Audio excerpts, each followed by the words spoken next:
ከረማችሁ አከም ጅርት ነጋለምኒ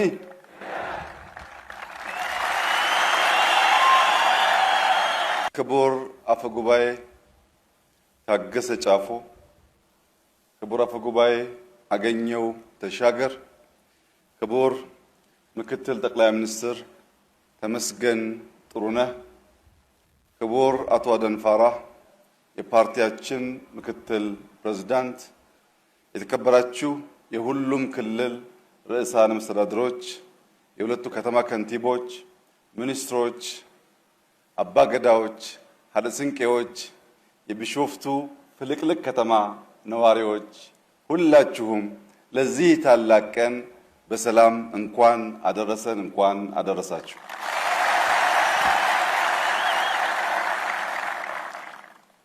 የዘንድሮ የአረንጓዴ አሻራ ማስጀመሪያ መርሃ ግብር በቢሾፍቱ እንዲጀመር ከተወሰነበት ዋነኛ ምክንያት አንዱ የቢሾፍቱ ከተማ የኮሪደር ስራ ብቻ ሳይሆን ዛፍ በመትከል አበባ በመትከል ችግኝ በማፍላት ለአዲስ አበባም ጭምር ትልቅ ግብዓት ስለሆነችና የዚህ ዓላማ ስኬት ለነበራችሁ አስተዋጽኦና ለነበራችሁ ድጋፍ ምስጋና ለማቅረብ ጭምር ነውና እንኳን ደስ ያላችሁ።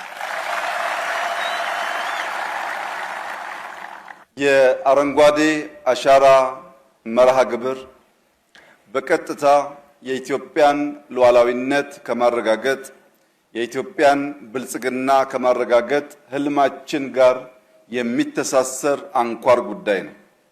የኢትዮጵያ ሉዓላዊነት በምግብ ራስን በመቻል፣ የኢትዮጵያ ሉዓላዊነት ድንበርን በማስጠበቅ፣ የኢትዮጵያ ሉዓላዊነት ቅርሶቻችን በመጠበቅ፣ የኢትዮጵያ ሉዓላዊነት ዳታችን በመጠበቅ በብዙ መልኩ የሚገለጥ ሲሆን የአረንጓዴ አሻራና ሉዓላዊነት ያላቸው ትስስር ምን እንደሚመስል ለመረዳት እንዲያግዘን የአንድ ሀገር ሉዓላዊነት ተደፈረ የሚባለው በሁለት ዋና ዋና መንገዶች ነው።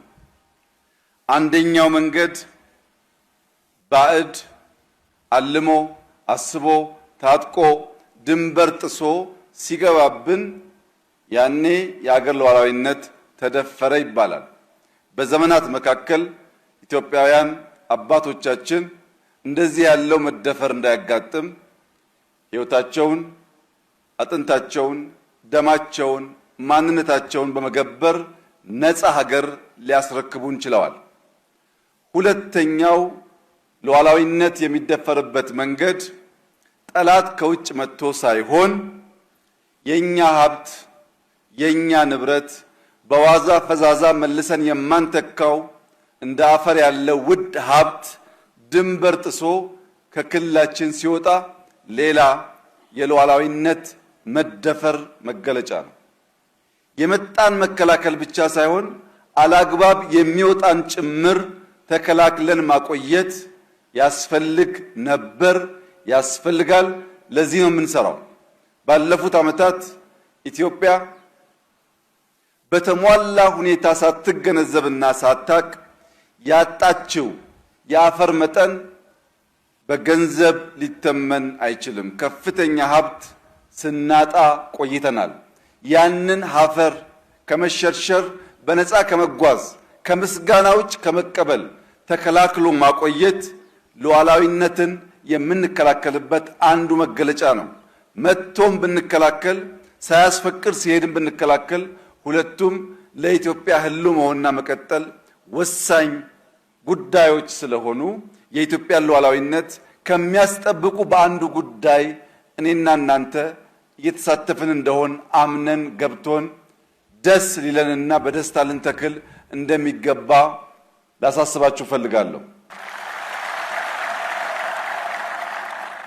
የኛ አባቶች አድዋ ላይ ገድል ሰርተዋል። እኔና እናንተ በግሪን ሌጋሲ ሌላ ገድል እየሰራን ነው። ልጆቻችን ሁለት የሉዓላዊነት መገለጫ ያስባሉ። አድዋ ላይ ተዋክተው ከውጭ የመጣን ጠላት ተከላከሉ። በግሪን ሌጋሲ ዘመን ደግሞ ተባብረው ችግኝ ተክለው የሚሸረሸር ተራራን የሚጓዝ አፈርን የሚነጥፍ ውሃን ተከላከሉ ብሎ ሁለቱንም በእኩል ልጆቻችን ለማውሳት እንዲችሉ ስለሚያስችል በሰራችሁት ስራ ገናም በምንሰራው ስራ እንኳን ደስ ያላችሁ እንኳን ተሳካላችሁ ማለት እወዳለሁ።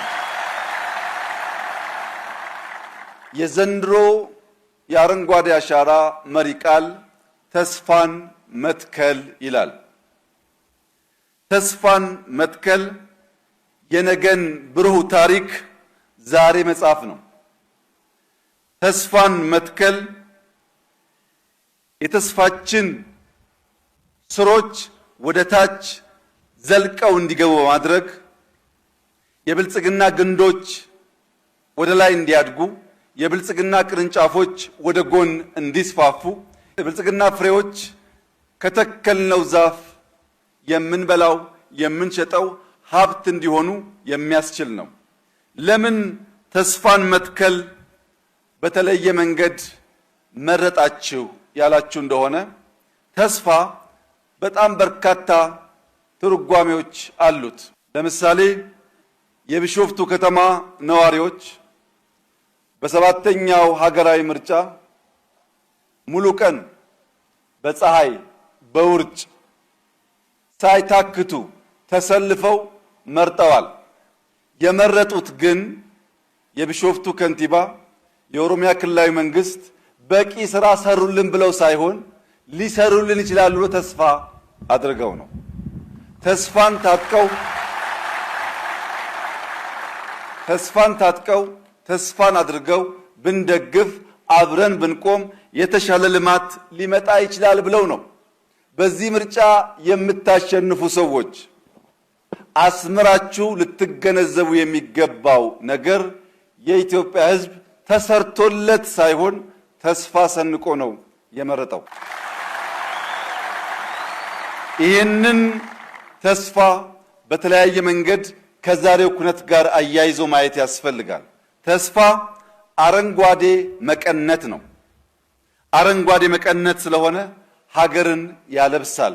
ቅድም እንዳያችሁት የገረጣን የነጣን ስፍራ በአረንጓዴ በለምለም ልብስ ያለብሳል። ተስፋ አረንጓዴ ጸዳል ነው፣ መንፈስ ያድሳል።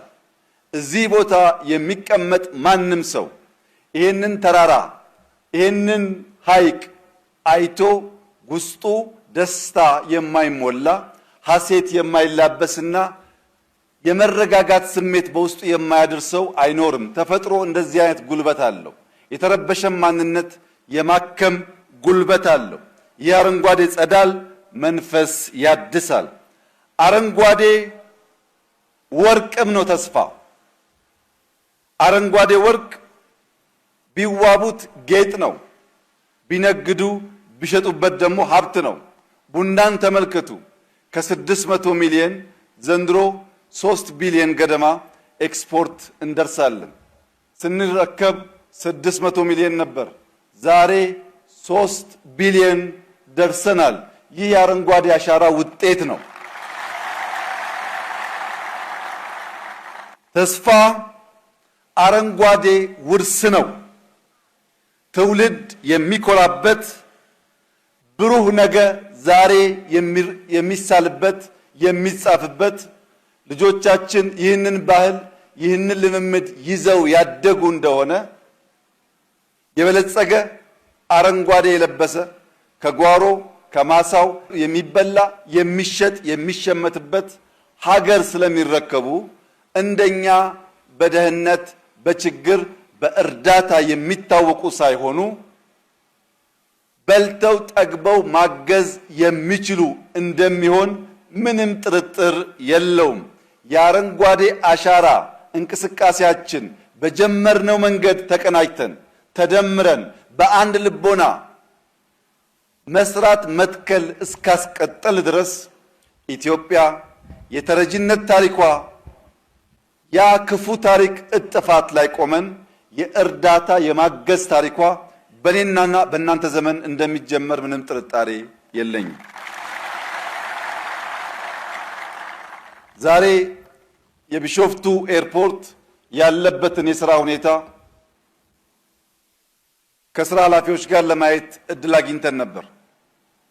የቢሾፍቱ ከተማ ነዋሪዎች ይህንን ሥራ አልፎ አልፎ በእግርም ቢሆን እየሄዳችሁ ማየት አለባችሁ። ብዙ ሥራ፣ ብዙ ፕሮጀክት በተለያየ ሀገር ያየን ቢሆንም እኔና ጓደኞቼ እዛ የተግባባ ነው እስከዚህ ባለው እድሜያችን በቢሾፍቱ ኤርፖርት ደረጃ ማሽን የሚንቀሳቀስበት ከፍተኛ ሰው የሚንቀሳቀስበት ሥራ አይቻል አቅም አይተውም አያውቁም። እናንተም አይታችሁ አታውቁም።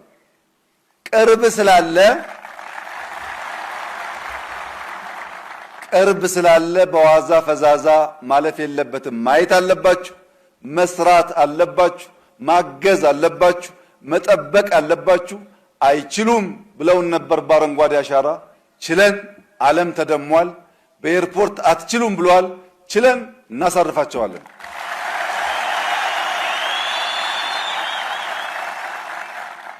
ለዚህ ሳይሰራለት በበቂ ሳይበላ በበቂ ሳይታገዝ አምኖ በተስፋ ለመረጠ ሕዝብ የሚቀጥለው ምርጫ ታላቁ ስጦታ የቢሾፍቱ ኤርፖርት የመጀመሪያውን ዙር መጨረስ ይሆናል።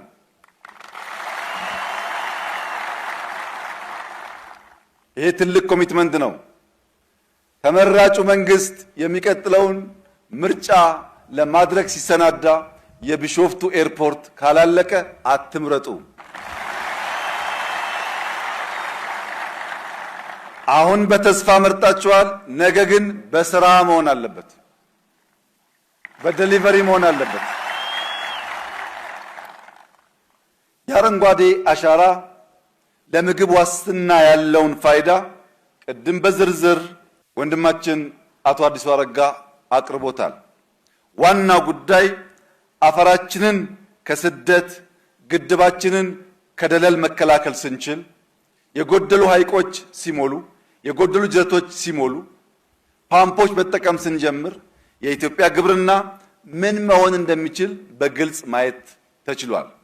ከዚያ በተጨማሪ በሄድንበት ዓለም ሁሉ የተለየ አቮካዶ ዝርያ፣ የብርቱካን ዝርያ፣ የሎሚ ዝርያ፣ የሮማን ዝርያ ባየንባቸው ቦታዎች ሁሉ መጠነኛ ዘር አምጥተን ኢትዮጵያ ውስጥ ከ10 በላይ አዳዲስ የፍሩት ችግኞች እያፈላን እየተከልን እንገኛለን።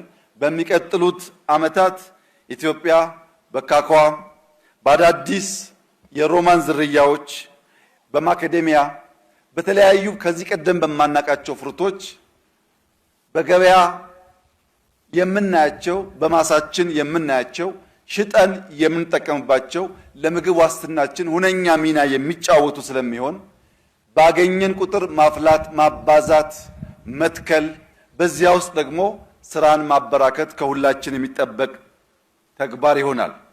ከስራ ዕድል አንጻር በጣም በርካታ ሰዎች ችግኝ በማፍላት በመሸጥ በማጓጓዝ በመንከባከብ ስራ እያገኙ ይገኛሉ። ከዚያ ባሻገር ቡናው ዶላር ሆኗል፣ አቮካዶ ዶላር ሆኗል። የተከለው ማፍራት ብቻ ሳይሆን ገንዘብ ሆኗል። አሁን የምንተክለው ገንዘብ ይሆናል። ሲደመር ልጆቻችን የጠገበች የበለጸገች ሀገር እንዲረከቡ ስለሚያስችል ሳንታክት አብረን እንድንሰራ አደራ ልላችሁ ፈልጋለሁ። ከቱሪዝም አንጻር ከዚህ ቀደም በእኛ ስህተት ምክንያት የሸሹ የዱር አራዊቶች እየተመለሱ ነው። አዋፋት እየተመለሱ ነው። ሐይቆች ሲሞሉ አዋፋትም እየመጡ ነው። እዚህ ቢሾፍቱ ብቻ አሁን እያያችሁ ያላችሁት የአዋፋት መበራከትና መመለስ የዚህ ከተማ ነዋሪዎች የምታስተውሉ ይመስለኛል። እኔ ብዙ ቪዲዮ ብዙ ፎቶዎች አሉኝ። ኢትዮጵያ ውስጥ አስደማሚ አስደናቂ የአዋፋት ዝርያዎች እንዳሉ ከምናይባቸው የኢትዮጵያ ቀጠናዎች አንዱ ከቢሾፍቱ እስከ አዋሽ ያለው ነው። ዩኒክ ዝርያ ያለባቸው የሚያምሩ መደመርን በገሃድ የሚያሳዩ ሲበሩ እንዴት መሰብሰብ ውበት እንደሆነ አብሮ መቆም አስፈላጊ እንደሆነ አብሮ የሚሰበሰብ የሚቆምን ኃይል ሳትወዱ በግድ ቀና ብላችሁ ማየት አስገዳጅ ሁኔታ የሚፈጥር መሆኑን እነዚህ አዕዋፋት ያሳያሉ። የዱር እንስሳትን ለማየት፣ ጫካዎቻችን ለማየት፣ ሐይቆቻችን ለማየት ሰዎች ደግሞ ገንዘብ አምጥተው ያፈሳሉ። በሁሉም መስክ አረንጓዴ አሻራ አዋጭ ስራ ነውና ተባብረን እናሳካው። ባለፉት ዓመታት 48 ቢሊዮን ችግኞች ተተክለዋል። በዚህ ዓመትና በሚቀጥለው ዓመት የምንተክለው ተደምሮ 65 ቢሊዮን ለመድረስ እቅዳለን። ባለፉት ዓመታት ተክለን ቅድም ያየናቸውን የአፍሪካ ክላይሜት ወደ ኢትዮጵያ ማምጣት ተችሏል። ኮፕ ሰብሳራ ላይ ሲዘጋጅ ኢትዮጵያ የመጀመሪያው ነው። በሚቀጥለው ዓመት በ2027 በፈረንጆች ኖቬምበር ዲሴምበር አካባቢ በኢትዮጵያ ውስጥ ከ70 እስከ 80 ሺህ የሚጠበቁ የዓለም እንግዶች ይመጣሉ። ያኔ ሙሽራዋ ቢሾፍቱ በሺህ የሚቆጠሩ እንግዶች ትቀበላለች። ይህ ስራ ወደ ኢትዮጵያ የመጣበት ዋነኛው ምክንያት ችለን ዓለም ያልቻለውን ሰርተን ስላሳየን ነው። 48 ቢሊዮን በነፃ ህዝብ ተባብሮ የተከለበት አንድም ሀገር ዓለም ላይ የለም። ታላቅ ታሪክ ነው። ዘንድሮ ከ8 ቢሊዮን በላይ እንተክላለን። በዚያ ወደ 56 ወይም ከዛ በላይ ለመግባት እንሞክራለን። በሚቀጥለው ዓመት ከምንጨምረው ጋር 65 ቢሊዮን ችግኝ ተክለን ነው ኮፕ የምናሰናዳው። ኮፕ ኢትዮጵያ ሲዘጋጅ 65 ቢሊዮን ችግኝ መትከል የቻለች ሀገር የሚልን ዜና ለመላው ዓለም የምናበስርበት ጊዜ ይሆናል። ይህ እንዲሳካ ተመራቂዎች፣ ሙሽሮች፣ በማንኛውም ሁኔታ የምንሰባሰብ ሰዎች፣ ወጣቶች፣ ሴቶች፣ አዛውንቶች፣ ታዳጊዎች ችግኝ መትከል የስራችን አካል መሆኑን፣ ችግኝ መትከል ለልጆቻችን አንድ ቁም ነገር ማቆየት መሆኑን አምነን ከዛሬ ጀምሮ በሚደረጉ እንቅስቃሴዎች ወደን ፈቅደን ጠዋት ማታ ቀን ሳንል በርብርብ እንድንተክል፣ ስብሰባዎች ችግኝ ሳንተክል እንዳንጀምር፣ ቸርች መስጊድ የምንሄድ ሰዎች ችግኝ ሳንተክል እንዳንጀምር፣ ችግኝ ስንተክል ተፈጥሮን ስንንከባከብ መንከባከብ የሚገባን ምድር ስንንከባከብ ጸሎቱ ይደመጣል። ለመላው የኢትዮጵያ ሕዝብ በሚቀጥሉት 2-3 ወራት ኑ እንደተለመደው ተስፋችንን እንትከል፣ ኑ ለኢትዮጵያ ወንድና ሴት ታዳጊዎች ተስፋን እንትከል፣ ኑ በትብብር የገረጣች የዳህየች ኢትዮጵያን አረንጓዴ እናልብስ፣ ኑ በትብብር ለዓለም ተባብረን አድዋ ላይ የፈጠርነውን ገድል ተባብረን አዲስ ገድል በማሳየት አፍሪካን ዓለምን እናንቃ። እንተባበር፣ እንችላለን፣ እንስራ፣ እናሳካለን። ያ ሲሆን ፈጣሪያችንም ያግዘናል። ሁሌም እንደምታውቁት ኢትዮጵያ በልጆቿ ጥረት ታፍራና ተከብራ ለዘላለም ትኖር።